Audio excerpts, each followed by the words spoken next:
Election 2011 coverage on Manx Radio. Brought to you by PDMS.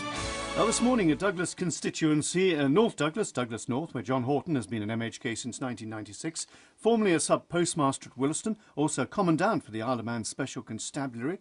He's 52, I think I've got that right. That's correct, John. Right. Married with 2 daughters, served in education, health, the environment, is chair of the Civil Service Commission, as well as serving on the Whitley Council. Good morning, Mr. Houghton. Good morning. You're a feisty debater, not frightened to excite the ire of some of your colleagues. You're also a karate instructor and you're in the Special Constabulary. Do you enjoy confrontation? I don't enjoy confrontation, but sometimes you have to confront people with the facts when they are the facts, rather than when people talk that I call a load of rubbish on many occasions, when you actually bring the facts to the table and prove them wrong. But using that phrase, a load of rubbish, is not parliamentary language and is likely to get you into more arguments. I have to admit that, but that's the only thing I'll admit to it, because what I'm absolutely determined to do is drive my point forward, especially if I feel I'm right. I'm sure every politician will do that, but I will certainly do that when I'm not being listened to and I have the facts, because as you will know, in virtually everything that I do, I make sure that I research the work first. I get to the bottom of the facts, go and see the people concerned or whatever the scenario is, get to the bottom of the matter, then bring the facts to the table. You've had a couple of very public spats in the last couple of years, Civil Service Commission in the last few months, etc., and also Whitley Council. You had a spat in Tynwald, I think, over the Civil Service Commission, in which Tynwald members turned round and had a go at you. Well, of course, they have every right to do. Everybody has the right to reply. I mean, that's a good democratic fact to do that. So I have no problem on that at all.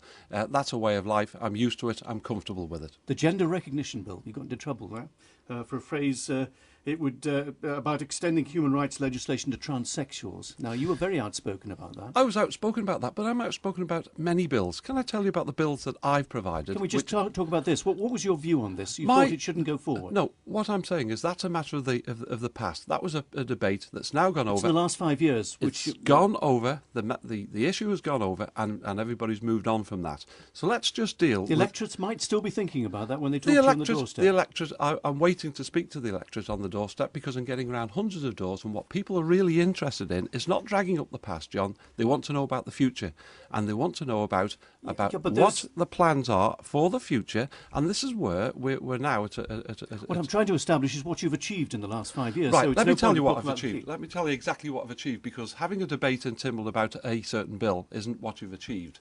What I've achieved principally as an MHK, because your principal commitment as an MHK is to bring forward legislation, as it were.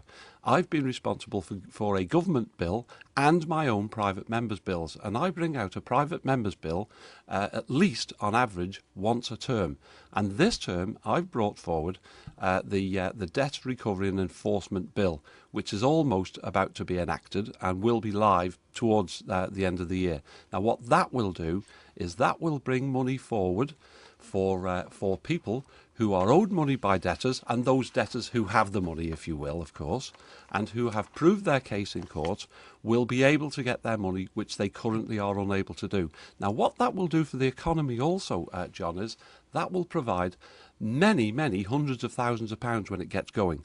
There's a fortune in the Isle of Man that's owed in debts. Now, that's moving forward, so that'll do a lot for the economy, because there's an awful lot of business people who are owed money and will be able to re-inject that into the economy. Will ring a bell with a lot of people, small businesses listening. Yes. You say the MHK's job is to bring forward legislation, but it's also to help your constituents, isn't it? I know I've talked to some of your constituents who've singled out points where you've actually helped them personally. Thank you. What is the divide between an international politician and actually helping your constituents? Well, you have to look after your constituents. The whole issue about looking after constituents is where you actually find out their opinions. We're finding that now on the doorstep once again, of course. But of course, I have with Mr. Henderson, my colleague. We have regular surgeries in Williston where we're regularly updated by people. Is your relationship as close with Mr. Henderson as it used to be? You used to release press releases signed by both of you. Yes, we do. But if I can just deal with this issue, you've asked a very important question on constituency matters. I represent my constituents and I represent people of the Isle of Man. But I represent them. I don't sit above them in judgment. Now that's vitally important that every candidate in this election realises that, because that point has been missing in certain areas during this particular time. Mr. Houghton, we're going to have to end there. The 5 minutes have flown by, as they always do. It has indeed. So, it's my pleasure. Thank you. Thank you very much. John Houghton, who'll be standing for election on September the 29th in the Douglas North constituency. It's 8 o'clock.